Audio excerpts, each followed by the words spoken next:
السلام علیکم۔ کمراٹ ایک جنت نظیر وادی۔ کمراٹ کی سیر سے پہلے اگر آپ نے میرا چینل سبسکرائب نہیں کیا تو برائے مہربانی اس کو سبسکرائب کیجیے گا اور اپنے دوستوں کے ساتھ شیئر کیجیے گا۔ کمراٹ پاکستان کے ضلع دیر بالا میں واقع ایک خوبصورت وادی اور قدرتی خطہ ہے۔ یہ صوبہ خیبر پختونخوا کے چند خوبصورت ترین وادیوں میں شمار کیا جاتا ہے۔ وادی کمراٹ کا سیر کرنے کے لیے ملک کے مختلف علاقوں سے لوگ آتے ہیں۔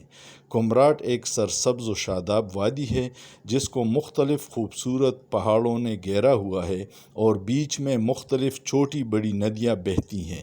یہ وادی معروف سیاحتی مقام کالام سے مغرب کی جانب واقع ہے۔ کمراٹ تک رسائی کے لیے سوات موٹر وے کے ذریعے چکدرہ دیر لوور تک آسان راستہ ہے۔ چکدرہ پہنچنے کے بعد دو بنیادی راستوں سے کمراٹ جایا جا سکتا ہے۔ پہلا اور سب سے مختصر راستہ دیر روڈ کا ہے جو ضلع لوور دیر اور دیر بالا دونوں سے گزرتی ہے۔ یہ سب سے معتبر و مختصر راستہ ہے۔ اس کے بعد ایک اور راستہ بھی ہے مگر وہ کافی طویل ہے۔ جو لوگ سوات میں کالام جاتے ہیں تو کالام سے کمراٹ ایک بائی پاس راستہ ہے۔ پاکستان کے دارالحکومت اسلام آباد سے تقریباً 384 کلومیٹر کے فاصلے پر خیبر پختونخوا کے ضلع دیر بالا کی وادی کمراٹ کو یہاں کے مقامی افراد پاکستان کا سوئٹزرلینڈ کہتے ہیں اور شاید سچ کہتے ہیں۔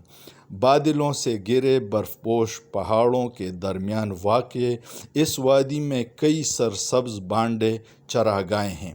جہاں سے بھی گزریں پتھروں سے ٹکراتا دریائے پنجگوڑا کا پانی آپ کو ہلکی پھلکی موسیقی کی مانند محفوظ کرتا ہے اور دیودار کے جنگلات سے اٹھنے والی مہک آپ کو اس قدرتی حسن کی یاد دلاتی ہے جس کا تصور کر کے آپ نے یہاں آنے کا ارادہ کیا تھا۔ وادیوں کے حسن، بلند شگاف پہاڑوں کی ہیبت ناکی، قداور درختوں کے غرور، بہتے پانیوں کے نغموں میں نے ہمیشہ اللہ کی تخلیق کردہ جنت کو تلاش کیا ہے۔ کچھ ایسے ہی حسین نظارے کمراٹ کی وادی میں دیکھیے جہاں آ کر مجھ پر جیسے کوئی راز سا افشاں ہوا کہ سکون اور خوبصورتی کی اصل تعریف کیا ہے، مگر لفظوں کے سہارے اس تعریف کا بیان ہرگز ممکن نہیں ہے۔ وادی کمراٹ سلسلہ کوہ ہندو کش کی دامن میں واقع ایک خوبصورت وادی ہے۔ یہ خیبر پختونخوا کے علاقے کوہستان دیر بالا میں واقع ہے۔ کچھ سال پہلے شاید ہی کوئی اس علاقے کے بارے میں جانتا ہوگا، لیکن آج یہ وادی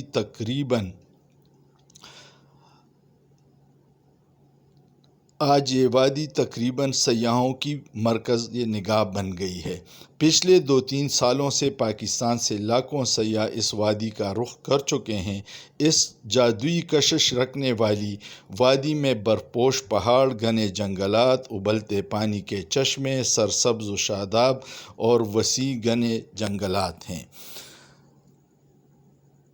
گنگناتے جھرنے اور لاتعداد اقسام اور رنگ کے پھول جا بجا نظر آتے ہیں۔ ویسے تو پوری وادی دیکھنے کے قابل ہیں، لیکن کچھ مقامات ایسے ہیں جنہیں دیکھے بغیر واپس آنا میرے خیال میں کمراٹ کے حسن کی توہین ہے۔ جامع مسجد دارالاسلام تل۔ بظاہر اس مسجد کا کمراٹ کی خوبصورتی سے کوئی تعلق نہیں ہے، لیکن اس مسجد کو دیر کوہستان کی سب سے قدیم اور مشہور مسجد ہونے کا اعزاز حاصل ہے۔ یہ مسجد دیر کوہستان کے سب سے آخری گاؤں تل میں واقع ہے۔ تل بازار سے آگے دریائے پنجگوڑا کے عین کنارے واقع اس مسجد کے 2 حصے ہیں۔ بالائی منزل جستی چادروں سے 1999 میں تعمیر کی گئی ہے، جبکہ زیریں حصہ 1865 میں تعمیر کیا گیا ہے۔ 1953 میں اس مسجد میں ہونے والی آتش زدگی کی وجہ سے اس کا ایک حصہ متاثر ہوا، جس کو مقامی لوگوں نے دوبارہ تعمیر کیا۔ اس مسجد کی خاص بات یہ ہے کہ سوائے چھت اور دیواروں کے باقی پوری مسجد دیار کی لکڑی سے بنی ہے۔ درختوں کے بڑے بڑے تنے ستونوں کے طور پر استعمال کیے گئے ہیں، جو اس وقت کے کاریگروں کی محنت کا ایک عظیم شاہکار ہے، جس کو دیکھ کے آپ اس زمانے کے کاریگروں کی عظمت کو سلام پیش کریں گے۔ کوتل آبشار تل بازار سے نکل کر کمراٹ کی طرف جاتے ہوئے راستے میں ایک چڑھائی آتی ہے، ساتھ میں 2-4 دکانیں ہیں۔ آگے جا کے FC کی چیک پوسٹ آتی ہے۔ دراصل کمراٹ صرف اس جگہ کا نام ہے، پوری وادی کو کمراٹ کا نام باہر کے لوگوں نے دیا ہے۔ FC چیک پوسٹ سے آگے والے علاقے کو سرمئی کہا جاتا ہے، جہاں ہر سال کمراٹ فیسٹیول منعقد ہوتا ہے۔ اس سے آگے روئیشئی کا میدان آتا ہے، جہاں اس ہموار میدان کا اختتام ہوتا ہے۔ وہیں سیدھے ہاتھ پہ کوتگل آبشار بلندی سے گرتا ہے۔ یہ بالکل مین روڈ سے نظر آتا ہے۔ اس آبشار کو دیکھنے کے لیے آپ کو تھوڑی دور تک پیدل جانا پڑے گا، کم سے کم آدھا گھنٹہ آپ کو پیدل ہموار راستے پہ جانا پڑے گا۔ دور سے یہ ایک عام سا جھرنا نظر آتا ہے، لیکن نزدیک پہنچنے کے بعد پتہ چلتا ہے کہ یہ ایک حسین اور سحر انگیز آبشار ہے۔ لال گاہ آبشار لال گاہ آبشار کمراٹ ویلی کا سب سے مشہور آبشار ہے۔ اونچائی سے گرنے والا اس آبشار کا سرد برفیلا پانی اونچے برف پوش پہاڑوں پر موجود گلیشیئر سے پگھل کر آتا ہے۔ صبح کے وقت اس کی روانی دیکھنے لائق ہوتی ہے۔ سرد برفیلا پانی جب اونچائی سے گر کر راستے میں پتھروں سے پٹک کر جب زور سے زمین پہ گرتا ہے تو اس خوشکن نظارے سے انسان مسحور ہو کر رہ جاتا ہے۔ کالا پانی یا کالا چشمہ کالا چشمہ، جسے کچھ لوگ کالا پانی بھی کہتے ہیں، کمراٹ میں واقع ایک چشمے کا نام ہے جس کا پانی ہلکا سا کالا نظر آتا ہے۔ اس کی وجہ سے اسے کالا چشمہ کہتے ہیں۔ مقامی کوہستانی زبان گاؤری داردی میں اسے کیشین دہرا اوس یعنی کالے پتھروں کا چشمہ کہتے ہیں۔ لفظ دیرگاؤری زبان میں بڑے بڑے پتھروں کے لیے مستعمل ہے۔ یہ بڑے بڑے کالے پتھر اس چشمے کے ارد گرد موجود ہیں، جس کی وجہ سے چشمے کا پانی کالا نظر آتا ہے۔ مقامی لوک کہانیوں میں اس چشمے کا ذکر کئی بار آیا ہے۔ بزرگ کہتے ہیں کہ اس چشمے کے ارد اوپر والے علاقے میں بہت سے جانور رہتے تھے، جن میں ریچھ سب سے زیادہ پائے جاتے تھے، جنہیں بعد میں بے رحم شکاریوں نے چن چن کر شکار کیا، اور جو بچ گئے وہ اپنی جانیں بچا کر دور دراز علاقوں کی طرف بھاگنے پر مجبور ہوئے۔ اس کے علاوہ اس چشمے کے بارے میں کہا جاتا ہے کہ یہ جنات کا گاؤں ہے اور یہاں جنات وغیرہ رہتے ہیں، جو رات کے وقت اس چشمے کے کنارے اپنی بیٹھک جما کر گپ شپ لگاتے ہیں۔ کئی لوگوں نے گواہی دی ہے کہ رات کو یہاں جنات نظر آتے ہیں۔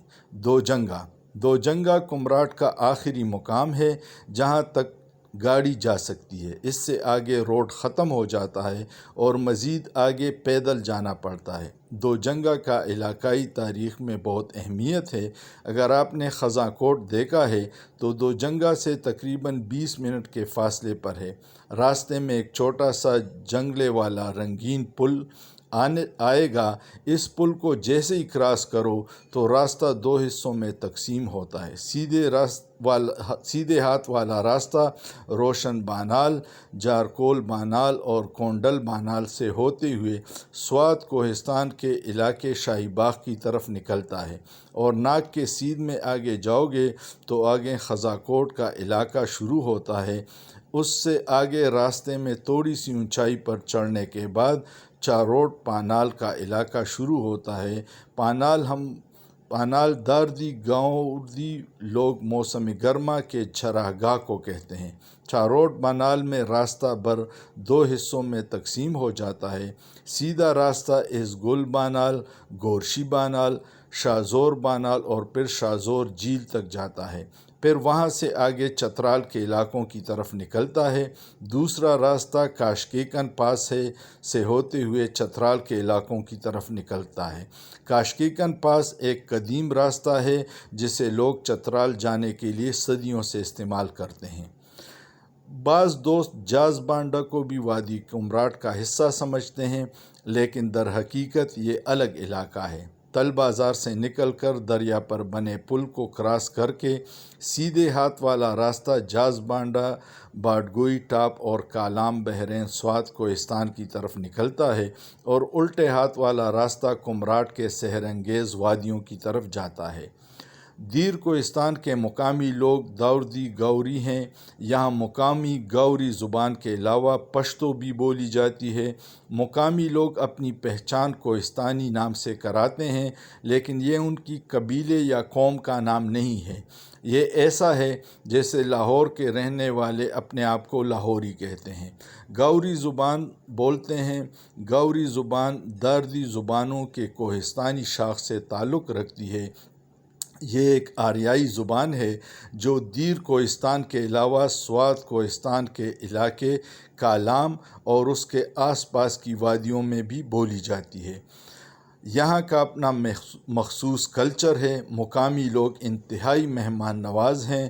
مہمان نوازی یہاں کے لوگوں کو وراثت میں ملی ہے۔ کمراٹ میں آپ کہیں بھی جا سکتے ہیں، کسی پر بھی کہیں پہ کوئی روک ٹوک نہیں ہے۔ کسی بھی ہنگامی حالت میں کسی بھی گھر پر دستک دے کر آپ وہاں سے بھرپور مدد لے سکتے ہیں۔ یہ ایک پرامن اور پرسکون علاقہ ہے۔ مجھے امید ہے کہ کمراٹ کے بارے میں آپ کو یہ معلومات پسند آئی ہوگی۔ آپ سے پھر درخواست ہے، اگر آپ نے چینل سبسکرائب نہیں کیا، اس کو سبسکرائب کیجئے گا، اس پہ کمنٹ کیجئے گا، اپنے دوستوں کے ساتھ شیئر کیجئے گا، تاکہ ہم آپ کو اس طرح کی مزید خوبصورت علاقوں کی سیر کراتے رہیں۔ بہت شکریہ۔